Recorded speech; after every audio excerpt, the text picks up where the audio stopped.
Bom, espero que estejam vendo aí a apresentação. Qualquer coisa me avisem, por favor. Primeiramente, gostaria de agradecer a todo mundo que veio e a organização do evento, né, por esse espaço.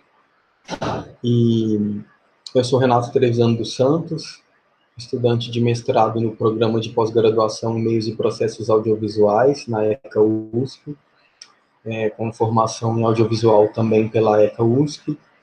E hoje vou apresentar essa comunicação Nós Somos o Evangelho do Fim, uma análise audiovisual de traquejos pentecostais para matar o Senhor, que é de parte da minha pesquisa, uma pesquisa de mestrado focada em audiovisual, cinema e literatura queer, e representações do corpo de Cristo e de santos nesse contexto, né?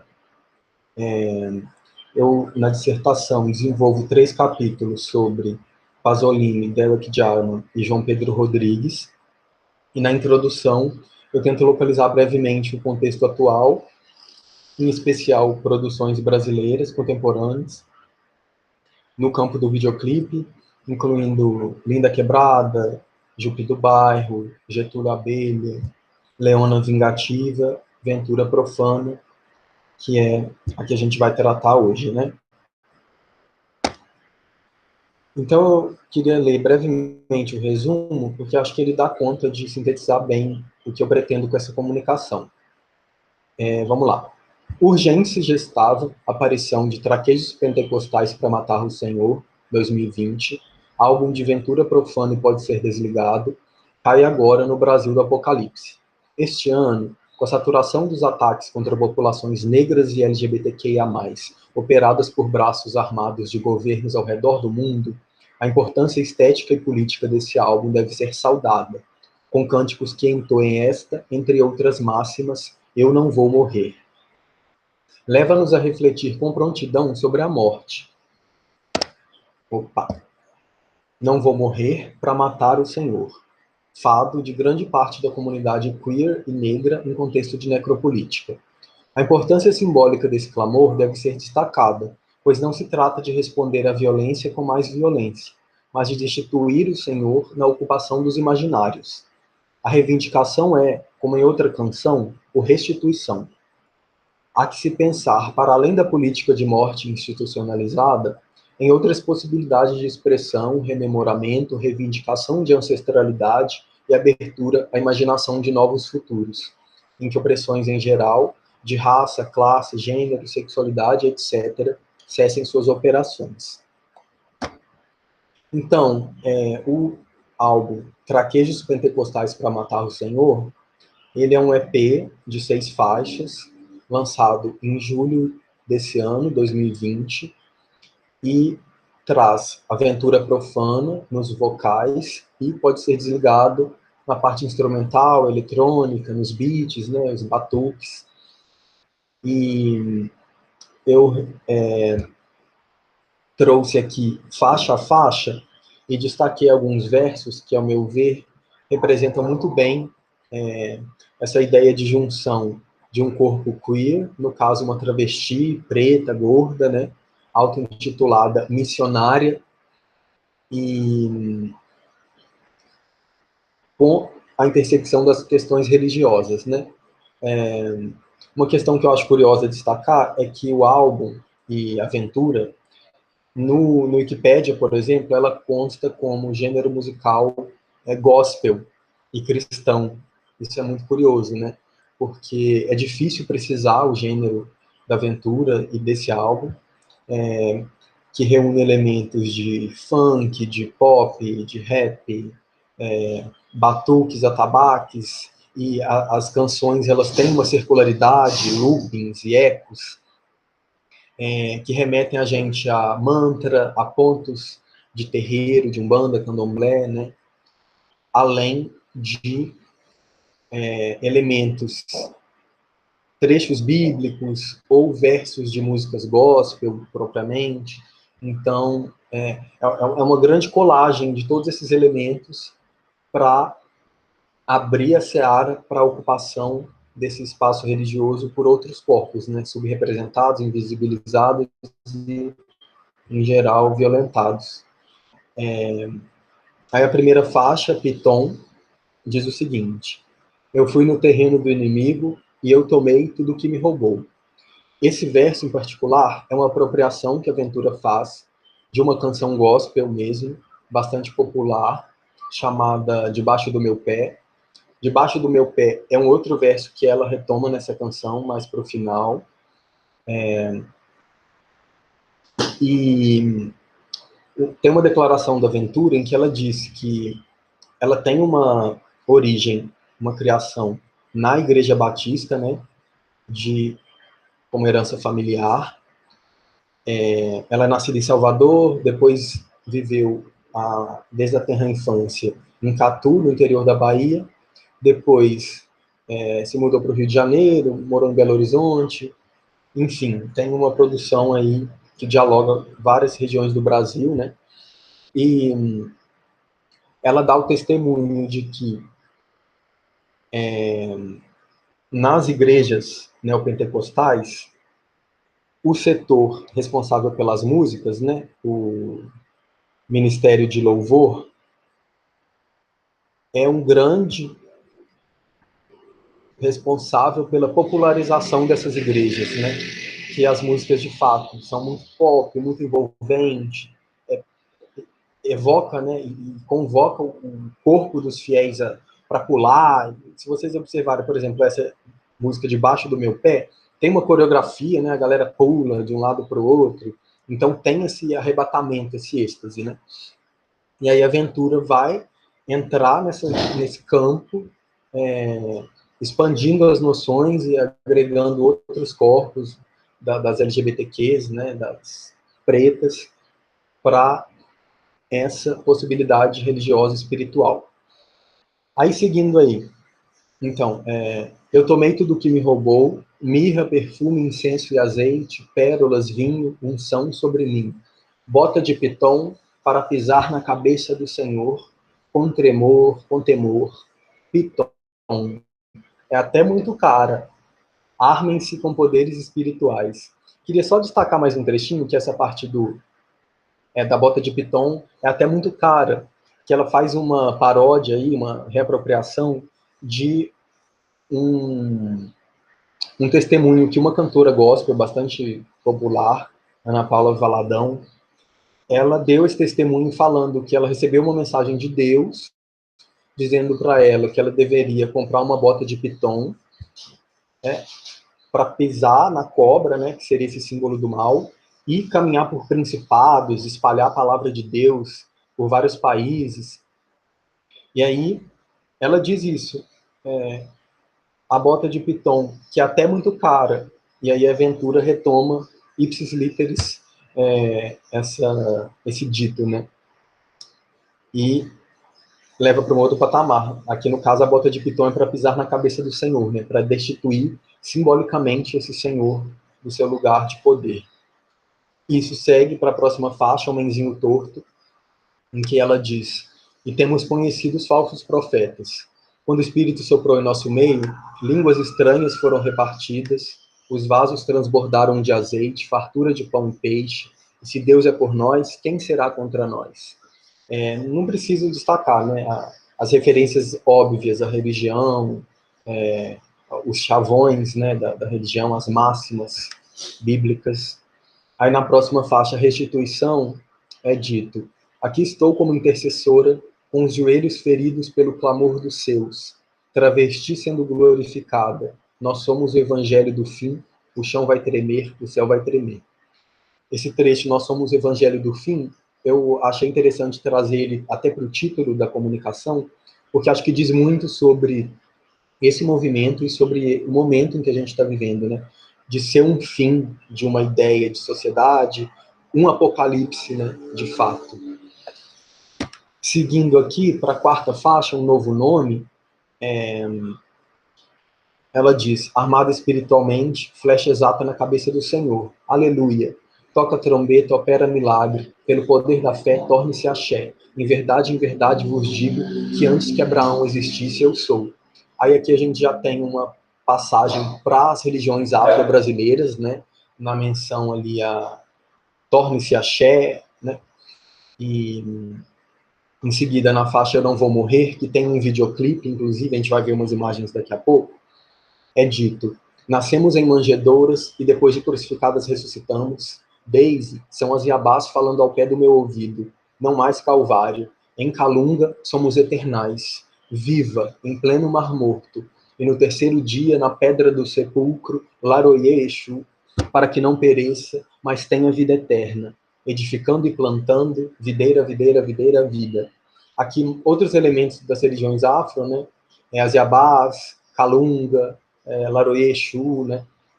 E aqui ela faz emergir essa figura de Daisy, que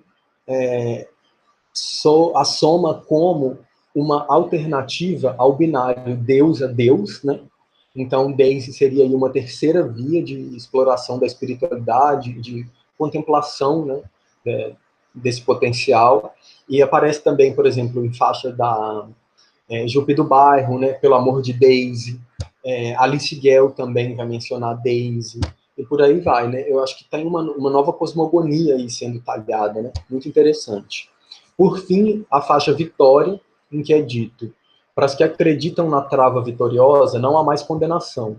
Tu vai passar pelo fogo e não vai se queimar, tu vai passar pelas águas, não vai se afogar. Contra ti, todo macho retrocederá, nome de travesti tem poder. Quando estiver em frente ao mar e não puder atravessar, chama as travas com fé, só elas abrem o mar. Receba a vitória travesti. Vitória, vitória, eu creio. Esse álbum, desde a primeira faixa até a sexta, ele tece uma narrativa que é a preparação para a batalha, né, na primeira faixa. Piton começa com prepara os meus pés para a batalha, e a última faixa, Vitória, declara, de fato, a vitória travesti nessa disputa, né? A disputa pelos imaginários. E vamos ver agora uns trechinhos dos videoclipes. Aqui, Resplandecente, ele é anterior ao lançamento do EP, é de outubro de 2019, né? E aqui a gente já vê claramente essa ideia do enaltecimento, da santificação da figura travestida, profana. Nesse primeiro plano aqui que eu destaquei, a gente vê, né, o enquadramento, essa câmera em contra-plongé, né, que filma assim de baixo e engrandece mesmo o corpo, né, que está em quadro. As vestes brancas que remetem às giras de Umbanda, de Candomblé. Aqui a gente tem um batismo de Ventura e Rainha Favelada. Aí a gente pensa nos cultos neopentecostais, nesses batismos, no cristianismo de modo geral, né? A passagem pelas águas, que também está na Umbanda, no Candomblé, né? O culto às Iabás e tudo mais. Aqui embaixo, novamente, o enquadramento, o tipo de vestimenta, a tonalidade, esse dourado, né, que emerge uma opulência, né? E a gente vai ver que no álbum Traquejos Pentecostais, ele todo tem uma iconografia que é de riqueza, que é de poder, que é ouro, e é restituição, né? O clamor é por restituição de toda essa riqueza que foi roubada do povo preto, do povo LGBTQ, né? A vida que foi roubada e todo o poder, né, que foi invisibilizado, mas que agora está emergindo. A aventura vai dizer, né? Tremam todos os habitantes da terra, pois o dia da trava está por vir. Aqui, alguns trechos, alguns planos do Eu Não Vou Morrer, que é o clipe desse ano, de maio de 2020, então lançado em plena pandemia, momento de treva, né? E ele soa como um sopro de vida, um hino mesmo, de resistência, de sobrevivência. Adoro o termo hino, né? Muito usado pelas LGBTs para enaltecer canções gloriosas, né? E que nos tocam. E tá ali, né, no limite com o imaginário religioso. Aí aqui a gente tem imagens de espaços religiosos, como a tenda de Nossa Senhora dos Navegantes, eventos como procissões, temos ali a Santa no altar, a própria Ventura enquadrada como uma santa, novamente o plano contra-plongé aqui, ela diante do altar. Tem um plano muito interessante, que eu não trouxe, que é bem polêmico, diga-se de passagem, que enquadra a santa, aí a câmera desce e a gente vê a bunda da Ventura ocupando o quadro e simultaneamente a santa e a bunda.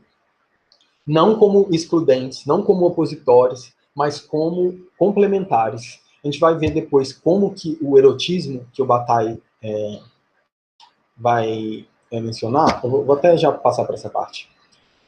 O erotismo, ele fala de união do sagrado e sensual na constituição do êxtase religioso, dos impulsos eróticos, né? Então, sexualidade e sagrado não são polos opostos, né? Eles estão imbricados. Eu Não Vou Morrer, o videoclipe, o título ele aparece no YouTube com essas hashtags aqui, Alcântara Quilombola e Deixe os Quilombos em Paz.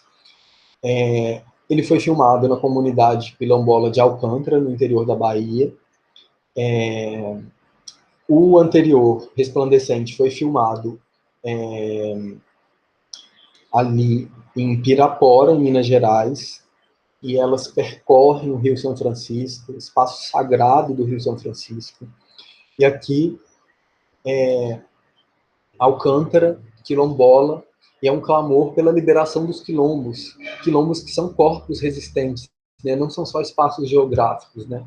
Tem autores que vão falar nesse sentido, né? Deixa eu só retomar aqui essa referência. A Beatriz Nascimento fala de corpo quilombo, né? O quilombismo como um movimento anti-imperialista, né? Como resistência ao capitalismo. E aí a gente pode pensar também no conceito de necropolítica do Achille Mbembe, que vai localizar aí essa política da morte na contemporaneidade como uma herança colonial, escravocrata e imperialista.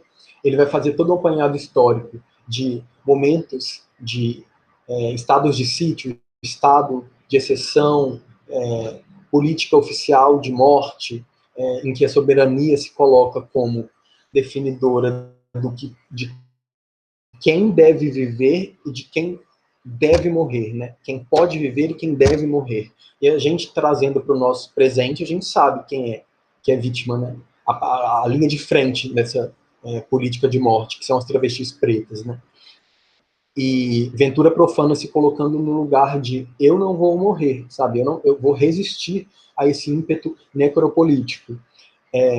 Aí um outro conceito que eu acho interessante pensar é o de profanação, do Agamben, que vai dizer sobre o profanar, como a etimologia da palavra, profanos, que tem a ver com retirar do templo. E a religião, nesse sentido, ao contrário do que muita gente pensa e o senso comum propaga, que seria a ideia de religare, né? Religação com o divino, é na realidade o contrário, é relegere, relegar, separar os dois planos, humano e divino. E profanar é devolver ao humano, devolver a um corpo vivo aquilo que foi apartado pelo dogma religioso. Então, é isso, é trava viva. A Jupe do Bairro também vai falar, né? A travesti ela tem que ser valorizada enquanto ela está viva, né? Depois que ela morreu e que viralizou o vídeo de travesti sendo morta, entendeu? Enquanto ela está viva, passa a visão para elas, devolve o lajô delas, entendeu? Paga e dobra a unção que procede delas, entendeu? Tipo, propaga a palavra. Proselitismo sem culpa. Depois eu queria destacar o conceito de sobrevivência. A ideia de eu não vou morrer é um clamor por sobrevivência, né? Partindo do Sobrevivência dos Vagalumes do Didi Berman, acho que esse clipe ele entra ali também como um lampejo de vida, um lampejo que pode ser um brilho fugaz de um vagalume em meio às luzes ofuscantes do capitalismo, dos outdoors, das telas, dos smartphones, né? Que são luzes, né? Luzes, luzes, luzes. E um pequeno lampejo ele ainda pode sobreviver e resistir, como esse videoclipe que ainda não tem tantas visualizações, ele não é uma live sertaneja, né? Mas ele sopra a vida sobre nós. Aí eu comentei um pouco sobre o erotismo do Bataille, que é essa união do sagrado e sensual na constituição dos impulsos eróticos, né? Isso aí está na origem da religião, né? O Santa Teresa d'Ávila, João da Cruz. A história do cristianismo está cheia dessas coceiras eróticas em ponte com o místico. Depois, o conceito de êxtase da Tamissin Spargo, que é retirar-se do próprio corpo e da identidade na experiência do êxtase religioso. Então, a teoria queer, eu acho que de modo geral, né, a Butler vai dizer isso, e vários autores, ela é anti-identitária, né? Ela não é essencialista.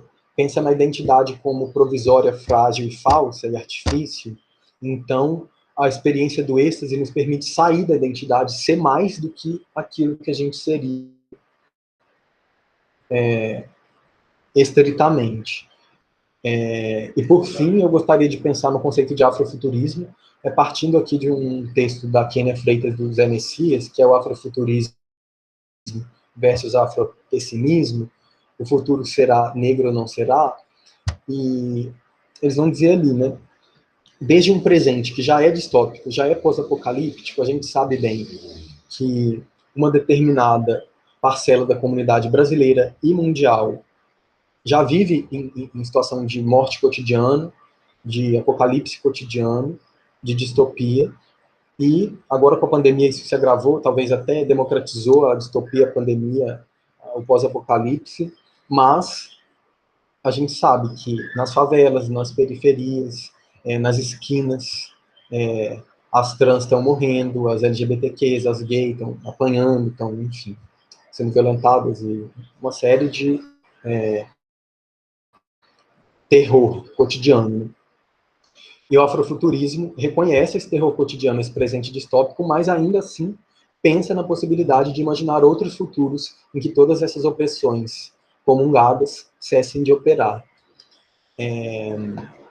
Bom, aqui as referências bibliográficas que eu usei na apresentação, né, e que eu comentei agora um pouquinho, e é isso. Muito obrigado, espero que tenha dado certo aí o tempo, tentei correr ao máximo, e é isso, obrigadão.